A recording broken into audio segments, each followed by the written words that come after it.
Once upon a time, there was a man who really wanted a unique, beautiful hat. After saving money for a long time, he finally bought it. When he put on the hat, he felt that no one in the world was as happy as he was. He took really good care of his hat.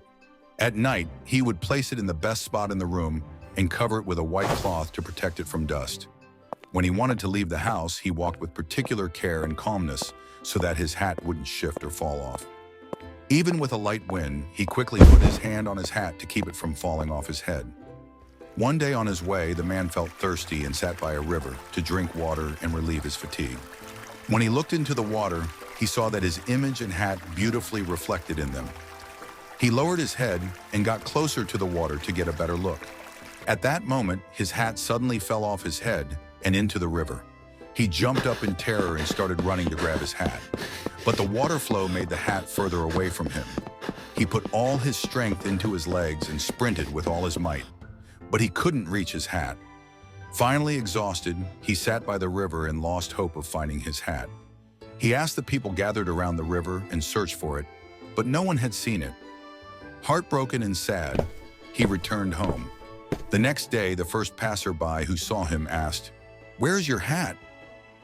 Now very upset, the man replied sadly, "It floated away in the water." The passerby exclaimed, "Floated away? Why didn't you catch it? Didn't it hurt that such a nice hat just floated away?" Since several others had asked him the same questions, so he thought, "I must give an answer that will make everyone stop pestering me and not think that I was lazy or careless with my hat." So when someone else asked him what had happened to his hat, he said, "It's better than the water took it. It was too big for my head anyway. A hat lost in the water is always too big for its owner." This story perfectly shows how people start to justify the loss and devalue what they lost when they lose something and have no hope of getting it back. The Persian proverb, "A hat lost in the water is always too big for its owner," illustrates this idea, and the closest English equivalent is sour grapes.